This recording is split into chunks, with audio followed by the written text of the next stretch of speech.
நேசிக்கிற என் தமிழ் மக்களுக்கு வணக்கம். நான் உங்கள் வசன் பேசுகிறேன். இன்றைக்கி நம்ம என்ன பார்க்க போகிறோம் அப்படின்னு பார்த்தீங்கன்னா, ஆண்களுக்கு பார்த்தீங்கன்னா இந்த முடி கொட்டுற விஷயம். அதாவது சின்ன வயசுலேயே பார்த்தீங்கன்னா ஆண்களுக்கு, அதாவது பார்த்தீங்கன்னா 20லேருந்து 30 வயசு வரத்துக்குள்ளே பார்த்தீங்கன்னா முடி அதிகமாக கொட்டிடும். சரி, இந்த முடி அதிகமாக கொட்டுறதுனால பார்த்தீங்கன்னா என்ன பின்னாடி இருக்கிற அது காரணம் அப்படின்னு பார்த்தீங்கன்னா, அவங்களுக்கு இருக்கிற பார்த்தீங்கன்னா அந்த ஊட்டச்சத்து குறைபாடு. சரி, இது எல்லா ஆண்களுக்கும் அப்படின்னு பார்த்தீங்கன்னா, ஒரு சில ஆண்களுக்கு பார்த்தீங்கன்னா இந்த ஊட்டச்சத்து குறைபாடுனால பார்த்தீங்கன்னா முடி கொட்டுற பழக்கம் இருக்கும்.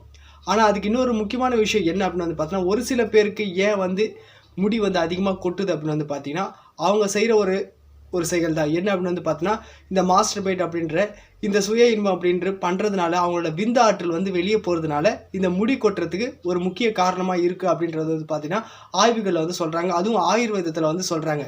என்ன ஒரு முக்கிய காரணம் அப்படின்னு பார்த்தீங்கன்னா, ஆண்களுக்கு பார்த்தீங்கன்னா இந்த விந்து அப்படின்றது ஒரு பொக்கிஷம் அப்படின்றது பார்த்தீங்கன்னா நம்ம சித்தர்கள் சொல்லுவாங்க. ஆண்களோட ஒரு முக்கியமான ஆற்றல் என்ன அப்படின்னு பார்த்தீங்கன்னா, அவனுக்கு இருக்கிற ஒரு பக்கபலமே அந்த விந்து தான். ஒரு ஆண்மகனோட விந்தில் பார்த்தீங்கன்னா பல விஷயங்கள் இருக்குது.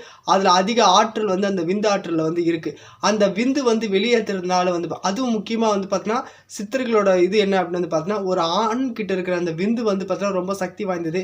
அவன் அதை சேமித்து வைக்கணும். அப்படி அதை சேமித்து வச்சா அவனுக்கு பார்த்தீங்கன்னா உடல் ஆரோக்கியம் மட்டும் இல்லாமல் அவனால் அனைத்தும் விஷயங்கள்லையும் சாதிக்கக்கூடிய தன்னம்பிக்கை, தைரியம் பார்த்தீங்கன்னா அவனுக்கு இருக்கும் அப்படின்னு சொல்கிறாங்க. அந்த விந்து ஒரு ஆண்மகன் வெளியேற்றிட்டே இருந்தால் அவன் உடல் ரொம்ப சோர்ந்து போயிடும். அவன் ரொம்ப ஆரோக்கியமாக இல்லாதவனா, தன்னம்பிக்கை இல்லாதவனா, எந்த ஒரு செயலும் செய்யறதுக்கு முன்னாடி ஒரு தயக்கம், ஒரு பயம் இருக்கும். இதெல்லாம் நம்மளால் முடியாது அப்படின்னு சொல்லி அந்த மாதிரி பார்த்தீங்கன்னா அந்த விந்தில் இருக்குது. அப்பேற்பட்ட விந்தை ஒரு ஆண்மகன் ஒரு ஆண்கள் சும்மா வெளியேற்றிட்டே இருந்தால் அவனுக்கு அந்த நேரத்தில் மட்டும்தான் சந்தோஷம் கிடைக்கும். ஆனால் அதுக்கப்புறம் பின்னாடி வர பிரச்சனைகள் பார்த்திங்கன்னா நிறைய இருக்குது அப்படின்னு சொல்கிறாங்க. அதில் ஒரு முக்கியமான காரணம் என்ன அப்படின்னு பார்த்தீங்கன்னா இந்த முடி உதிர்கிற பிரச்சனை. இந்த முடிக்கும் விந்துக்கும் நிறைய சம்மந்தம் இருக்குது. அதாவது அந்த விந்தில் பார்த்தீங்கன்னா நிறைய புரத சத்துக்கள் இருக்குது. ஒரு விந்து வெளியேறும்போது, ஒரு ஆண்மகன் ஒரு விந்தை வெளியேற்றுறான்னா அந்த விந்தில் நிறைய புரத சத்துக்களும் வெளியேறுது அப்படின்னு சொல்கிறாங்க. ஒரு டெஸ்டோஸ்டோன் அப்படின்றது ரொம்ப முக்கியம். இந்த நம்மளோட அந்த செயலுக்கு பார்த்தீங்கன்னா விந்து செயலுக்கு டெஸ்டோஸ்டோன் ரொம்ப முக்கியம். இந்த டெஸ்டோஸ்டோன் அளவு குறையும் போது ஒரு ஆண்மகன் சும்மா இந்த விந்தை வெளியேற்றிட்டே இருந்தானா அவனோட அந்த விந்து வெளியே போகிறதோட அந்த புரத சத்து வெளியே போகிறதுனால அந்த தலைமுடியில் இருக்கிற அந்த வேர்க்கால்கள் அப்படின்ற அந்த பகுதி பார்த்தீங்கன்னா சோர்வாயிடும்னா என்ன ஆகும்னா, இவன் விந்து வெளியேற்றிட்டே இருக்கான் இல்லையா, அதனால் அந்த வேர்க்கால்கள் பலகீனமாகி, நம்ம தலைமுடி வேர்க்கால்கள் பலகீனமாகி முடி கொட்டிக்கிட்டே இருக்கும் அப்படின்னு சொல்கிறாங்க. சரி, இது ஒரு போக இருக்கட்டும்னா, நம்மளுக்கு அந்த 5 நிமிஷம் ஒரு ஆண்மகன் விந்து வெளியேற்ற ஒரு 5 செகண்ட் கூட சொல்லலாம், அந்த ஒரு கொஞ்ச நேரத்துக்கு அவன் சந்தோஷமாகறான். ஆனால் ஒரு சில பேருக்கு பார்த்திங்கன்னா இந்த விந்துவால் பார்த்திங்கன்னா உடல் பலகீனமாகும். அது மாதிரி ஒரு மாதிரி பார்த்திங்கன்னா சோர்ந்து போயிடுவாங்க.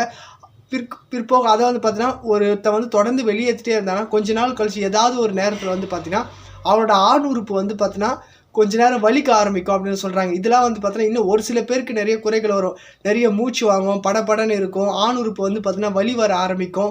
இதெல்லாம் பார்த்தீங்கன்னா இந்த அதாவது அவனோட உடல் பலகீனமாகறதுக்கான ஒரு முன்னோட்டம் அப்படின்னு சொல்கிறாங்க. அதனால் அளவோடு இருக்கும்போதே இதை கட்டுப்படுத்தணும் அப்படின்னு சொல்கிறாங்க. சரி, இந்த விந்து வெளியேற்றலாமா அப்படின்னா வெளியேற்றலாம். ஆனால் இதுக்குன்னு ஒரு நாள் சொல்கிறாங்க. என்ன அப்படின்னு பார்த்தீங்கன்னா வாரத்துக்கு 2 முறை. அதாவது வாரத்துக்கு 2 முறை. இப்போ ஒரு ஆண்மகன் விந்துவை தினமும் ஒரு சில பேர் வெளியேற்றுறாங்க. அந்த மாதிரி வெளியேற்றினா உடல் பலகீனமாக தான் ஆகும். நிறைய பிரச்சனைகள் பார்த்தீங்கன்னா அவன் பிற்காலத்தில் பார்த்தீங்கன்னா சந்திக்கக்கூடும். அதுக்கு என்ன பண்ணலாம் அப்படின்னா வாரம் 2 முறை பார்த்தீங்கன்னா இந்த விந்து வெளியேற்றுறதுக்கான காலங்கள் கொடுக்கப்பட்டிருக்கு. வாரம் 2 முறை வெளியேற்றினா அவன் உடல் ஆரோக்கியமாக இருக்கும். சரி, அதனால் பார்த்தீங்கன்னா இந்த இந்த உடல் ரொம்ப ஆரோக்கியமாக இருக்கணும்னா நம்ம பார்த்தீங்கன்னா ஆரோக்கியமாக அதிகமாக இம்பார்ட்டன்ஸ் கொடுக்கணும்னா இந்த ஒரு ஆண்மகனுக்கு அவரோட முக்கியமாக உடம்புல இருக்கிற ஆற்றல் எது அப்படின்னு பார்த்தீங்கன்னா இந்த விந்தாற்றல். இந்த விந்துவோட நிறைய புரதங்கள் கலந்துருக்கு அப்படின்னு சொல்கிறாங்க. அதனால் தயவு செஞ்சு பார்த்தீங்கன்னா என்ன சொல்கிறாங்க அப்படின்னு பார்த்தீங்கன்னா ஆண்கள் இந்த விந்துவை வெளியேற்றது நிறுத்தணும். அவன் நிறுத்தினாதான் அவன் உடல் ஆரோக்கியமாக இருக்கும். அது மட்டும் இல்லாமல் முடி அதிகமாக உதிரத்துக்கு காரணமே பார்த்தீங்கன்னா சில பேர் இளமையிலே பார்த்தீங்கன்னா இந்த விந்து வெளியேற்றி அவங்க முடி கொட்டுறதுக்கு இது ஒரு முக்கிய காரணம். அவங்க வந்து பார்த்தீங்கன்னா, ஒரு ஆண்மகன் எப்படி இருக்கணும் அப்படின்னு வந்து பார்த்தீங்கன்னா, ரொம்ப திடகாத்தமான ஆரோக்கியமா இருக்கணும்னா, அவங்க அதுவும் வந்து பார்த்தா இந்த காலத்தில வந்து பார்த்தீங்கன்னா, நெறைய பேர் வந்து உணவு பழக்கவழக்கங்கள் சரியில்ல. எப்பவுமே நெறைய ஆபாச படங்கள் வந்து பார்க்கறனால வந்து பார்த்தீங்கன்னா, ஆண்மகனால அவனோட கவனம் வந்து சிதறிட்டே இருக்கு. முழு மனசோட அவன் வந்து பார்த்தீங்கன்னா, இத வந்து கட்டுப்படுத்துனானா, நிச்சயம் அவன் உடல் வந்து ஆரோக்கியமா இருக்கும். ஸோ, இப்போ முடி உதிர்றதுக்கான ஒரு முக்கிய காரணம் இந்த விந்து வெளியேத்துறது அப்படின்னு நீங்க தெரிஞ்சுக்கிட்டீங்க. இத பத்தி உங்களோட கருத்து என்ன அப்படின்றத கமெண்ட்ஸ்ல வந்து பதிவு பண்ணுங்க. வேற ஏதாவது இன்ட்ரஸ்டிங்கான டாபிக் வந்து தெரிஞ்சுக்கணும் அப்படின்னு நெனச்சீங்கன்னா, கமெண்ட்ஸ்ல பதிவு பண்ணுங்க. நம்ம சேனலுக்கு சப்போர்ட் பண்ணி சப்ஸ்கிரைப் பண்ணுங்க. நன்றி.